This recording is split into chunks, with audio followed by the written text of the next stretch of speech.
ये कितने सवाल उठाता है? ये बहुत ही सीरियस एलिगेशन है।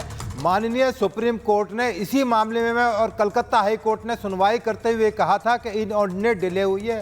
अस्पताल प्रशासन पूरी तरह से फेलियर रहा है और सरकार की जो ड्यूटी थी उसको निभाने में सरकार फेल हो गई है। सीबीआई को ट्रांसफर करने से आपका पीछा नहीं छूट जाएगा इस केस से, क्योंकि आपकी जिम्मेदारी है। कलकत्ता पुलिस आपके कंधे पर चलती है, आप वहां के गृह मंत्री हैं। अपना पीछा नहीं छुटा सकते कि हमने सीबीआई को इन्वेस्टिगेशन कर दी है, अब हम पाक साफ हो गए, हमारी कोई जिम्मेदारी नहीं है। पर जो आपने पाप किए हैं उनका हिसाब किताब लिया जाएगा और जरूर लिया जाएगा। और पूरा हिंदुस्तान आज आपको देख रहा है कि किस तरह से वहां पर ये जो सारा दिखाया जा रहा है। जिस तरह से आपको याद होगा सुचरिता निर्भया का कांड में जो हुआ था, मैं उस टाइम एसीपी पार्लियामेंट था। ऐसा प्रदर्शन हमने इजाजत दी। डेमोक्रेटिक कंट्री, अपने बात रखने का सबको अधिकार है। और अभी सुप्रीम कोर्ट ने कहा है कि जो भी प्रजातांत्रिक सिस्टम है उनको अपनाने का हर एक नागरिक को अधिकार है। परंतु आप टीवी पर जो पिक्चर दिखा रहे हैं, जो जिस तरह से पुलिसिंग दिखा रहे हैं, ऐसी पुलिसिंग मैं तो राजधानी की पुलिसिंग है, यहाँ से बड़े बड़े प्रदर्शन मैंने देखे हैं, हजारों लाखों की तादाद में दिल्ली को घेर लिया गया है। पर ऐसी जिस तरह से कलकत्ता के अंदर बर्बरता के तरीके से आप कह रहे हैं स्टूडेंट नहीं है, अरे भाई कोई अपराधी आ गए, क्रिमिनल आ गए, बांग्लादेश से आ गए, पाकिस्तान से आ गए, किस तरह के लोग हैं। आप फेल हो गए, अपना फेलियर मान नहीं रहे कि आप पूरी तरह से नाकामयाब हो गए। आप सिस्टम क्या आप कर्फ्यू लगाना चाहते हैं कलकत्ता की रोड के ऊपर? आप लगाइए जो सेक्शन प्रोविजन है, जो भारतीय नागरिक सुरक्षा संस्था के अंदर प्रोविजन है, उनका इस्तेमाल कीजिए। आप लगा दीजिए कर्फ्यू कलकत्ता की रोड के ऊपर, जहाँ पर जो बात एसीपी भूषण आप कह रहे हैं, एक बार जरा जल्दी से संजय जी आपसे मैं रिएक्शन लूंगी। मालूम पड़ गया है। देखिए संजय जी, एसआई में आपको बहाली हुआ है और एसीपी में आप रिटायर किया है। आप बिल्कुल पुलिस में काम करने के लायक आप है ही नहीं है। क्या आपको लायक ही नहीं? सवाल करने वाले कोई नहीं होते हैं। भारत सरकार से आदमी पेंशन लेता हूँ। आप जैसों की तो बिसात ही नहीं है। आप जैसों की कोई बिसात नहीं है सवाल पैदा करने की मेरे ऊपर के मेरे कैरियर के ऊपर। आप पहले अपने आप एसीपी भूषण एक मिनट, दूसरे एसीपी भूषण एक मिनट संजय जी आप पुलिस थे, अब अपना घर संजय जी मैं एक बार ACP Bhushan let me speak to him. आप जैसे आदमी से बात करने का शर्म लग रहा है। ठीक है, आपको शर्म लग रहा है, आप मत बात करिए। संजय जी आपको इनसे एक रिटायर्ड एक ऑफिसर से बात करने में शर्म आ रही है, लेकिन इन तस्वीरों पे कोई शर्म नहीं आ रही है। कोलकाता रेप और हत्या पर आपको कोई शर्म नहीं आ रही है। वहां पर आरोपी का बाइक पुलिस के नाम पर रजिस्टर्ड है कमिश्नर के, उस पर शर्म नहीं आ रही है। पर इनसे बात करने में आपको शर्म आ रही है। I think you are right. आप सही कह रहे हैं। लॉ एंड ऑर्डर ये मतलब बांग्लादेश से आपकी पुलिस का वहां के साथ में वो आदमी बोलने दीजिए, अंदर नहीं है। ACP Bhushan let him speak. उन्हें बहुत शर्म। एक मिनट गिरेवान में झांकिए आप। एसीपी भूषण एक मिनट अपने गिरेवान में झांकिए आप पहले। प्रेम कुमार जी बोलिए। क्या है वहां? इंसान तो बॉर्डर से आएंगे, उसको वीसा रहेंगे, इमिग्रेशन करने पड़ेंगे।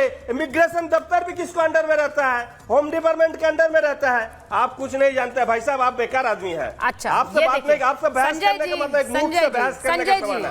ये पर्सनल एलिगेशंस जो आप लगाते हैं संजय जी, सबसे बड़ा बात है देखिए संजय जी, ये बहुत खराब है, ये बहुत खराब है। सीपी के नाम पे जो शाहजी जी बोलिए, किस तरह की बातें हो रही हैं? शाहजी जी बोलिए। I am sorry this can't go on. एक बात पूछना चाहते हैं, 10 सेकंड आप एक बात पूछना चाहते हैं। मैं सुचरिता जी, आप किस तरह के इंसान को आपने बिठा रखा है जो एक पूर्व सीनियर पुलिस अधिकारी से इतनी बदतहजीबी से बात कर रहा है? नहीं शाजिया जी, मैंने आपने शायद सुना नहीं। उन्हें शर्म आ रही है पूर्व पुलिस अफसर से बात करने में, लेकिन इन तस्वीरों पर उन्हें शर्म नहीं आ रही है। रेप और हत्या जैसा जघन्य अपराध हो गया, क्राइम सीन टैंपर हो गया, वहां पर आरोपी पुलिस कमिश्नर की नाम पर रजिस्टर्ड बाइक चला रहा है, उन पर शर्म नहीं आती। इनसे बात करने में आ रही है। क्या बोलूं मैं, बताइए ना। बिल्कुल, जिस पुलिस कमिश्नर के नाम पर आरोपी बलात्कारी हत्यारे की बाइक रजिस्टर्ड है, उस पर उनको शर्म नहीं आ रही है। मतलब मुझे यकीन नहीं आ रहा। और अभी जो हमारे अच्छे भाई जो बता रहे हैं कि क्या उन्होंने देखा है बतौर एक पूर्व अधिकारी, आप उनकी इस तरह से बात कर रहे हैं? किस तरह के लोग हैं आप लोग? और जो छात्रों का आक्रोश है उसको आप संभाल नहीं पा रहे, संरक्षण दे रहे हैं बलात्कारियों का, और अब आप कह रहे हैं जो हो रहा है अच्छा हो रहा है। कैसे लोग हैं आप लोग? किस तरह की बर्बरता है ये? नहीं। और ममता बिल्कुल सही कह रही थी, जो मेरी बहन ममता कह रही थी बिल्कुल सही कह रही थी। ये लोगों का आक्रोश है और एबीवीपी का किसी को छुपने की जरूरत नहीं है। और ये नहीं, विवेक जी तो नहीं मान रहे। मैं एक बार प्रेम कुमार जी के पास आ रही हूँ, उसके अनामिका के पास जा रही हूँ। अनामिका सीधे हमारे से कोलकाता से जुड़ रही है। एक बार प्रेम कुमार जी, जो विवेक जी कह रहे हैं, वो कह रहे हैं ये प्रदर्शन इनका है ही नहीं। मैं तो आपसे पूछूंगी सर, ये प्रदर्शनकारियों पर इस तरह से आंसू गैस के गोले दाग रहे हैं, उन्हें ऐसे दौड़ा दौड़ा कर भगा रहे हैं जैसे पता नहीं छात्रों को ये कह देना कि ये हत्या की प्लॉटिंग कर रहे थे, हिंसा की प्लॉटिंग कर रहे थे। देखिए सुचारिता जी, प्रदर्शन कोई करे, छात्र करे या कोई भी करे, प्रदर्शन करना सबका लोकतांत्रिक अधिकार है, इस बात को मान के चलना पड़ेगा। दूसरी बात यह है कि प्रदर्शनकारी जो सड़क पर आए हैं वो बलात्कार और हत्या के मामले से बढ़ करके उस मुद्दे को प्रमुख न बना करके वो ममता बनर्जी का इस्तीफा मांगने के लिए उतरे हैं, सचिवालय घेरने जा रहे थे। और जो बातें सामने आई हैं ऑडियो क्लिप्स के जरिए, उसमें जो बातचीत मिदनापुर वाला जिक्र कर रहा हूँ, जिसमें बीजेपी के नेता बातचीत कर रहे हैं कि 2-3 लोग जब तक पुलिस की गोली से मरेंगे नहीं, हमारा एजिटेशन, हमारा मकसद पूरा नहीं होगा। तो हम तो मानते हैं कि आज उनका मकसद पूरा नहीं हुआ है, पुलिस ने एक भी गोली नहीं चलाई है, उनका जो मकसद है वो नाकाम हुआ है। इसके लिए कोलकाता पुलिस को फिर भी एक संतोष होना चाहिए उसके प्रति कि गोली नहीं चली है, जैसा कि प्रदर्शनकारी पहले से बातचीत कर रहे थे। ये गंभीर मामला है, छोटा मोटा मामला नहीं है। तो एक और महत्वपूर्ण बात, प्रदर्शनकारी चाह रहे थे, पुलिस चाह रही थी कि प्रदर्शनकारी चाह रहे थे पुलिस गोली चला दे, ये मामला बड़ा हो जाए, ये हिंसा बड़ी हो जाए, ये कह रहे हैं। बात आई है पब्लिक अच्छा, कैसे आई है? इसका मैं जिक्र कर रहा हूँ, जिसको जारी किया गया ऑडियो, मिदनापुर का ऑडियो है, बीजेपी के वेरीफाइड ऑडियो है सर, वेरीफाइड ऑडियो है। प्रेम कुमार जी, मैं हर ऑडियो को मान लूं कि सही हो रहा था।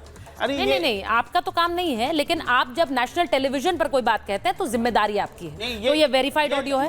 मैं बता रहा हूं कि जिन लोगों ने दावा नहीं किया, सर, एक आपका तो एक बयान होगा, वहां चिंगारी लग जाएगी और ये चिंगारी से आग भड़क जाती है। तो इसीलिए जो अनवेरीफाइड वीडियो है सर या ऑडियो है, उसके बारे में मत बोलिए ना। अनवेरीफाइड तो बहुत चीजें मेरे तरफ से नहीं है, ये बात चूंकि पुलिस की ओर से बताई गई है, सरकार की ओर से बताई गई, मैं इस पर शाहजहां जी का जवाब लूंगी। मैं पर एक बार एक बड़ी खबर बता रही हूँ, एक बार बड़ी खबर बता दूं। कल बंगाल बंद का ऐलान किया बीजेपी ने, 12 घंटे के लिए बंगाल बंद का ऐलान, सुबह 6 बजे से शाम 6 बजे तक बंद रहेगा।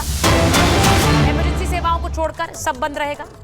बंद में शामिल होने का सभी से आह्वान कर रही है बीजेपी। जब ममता विपक्ष में थी तब हर महीने हड़ताल करती थी, बंद करती थी। वो ये भी कह रहे हैं जब ममता बनर्जी थी विपक्ष में तो वो हर महीने बंद का ऐलान करती थी। आज उनके खिलाफ हम बंद का ऐलान कर रहे हैं और आह्वान कर रहे हैं कि सब इसमें शामिल हो। अनामिका सीधे जुड़ रही है कोलकाता से हमारे साथ। अनामिका, जरा बताइए, आज तो पूरे दिन की तस्वीरें आपने दिखाई, जरा बताइए इस वक्त क्या हो रहा है वहां पर? और देखिए अभी भी यहाँ पे जो कुछ बीजेपी के नेता हैं, जैसे सुकांता मजुमदार हो, चाहे बाकी जो लॉकेट चैटर्जी हो, चाहे अमृता पॉल हो, सभी यहाँ प्रोटेस्ट कर रहे थे। उसके बाद उन पे लाठीचार्ज कर दी गई। और अभी जो हालात है यहाँ पे, जो स्थिति है यहाँ पे, अभी कोलकाता पुलिस जो है आपको एक्टिव मोड में दिखाई दे रही होगी। भारी संख्या में जो पुलिस बल है वो नजर आ रहा होगा आपको।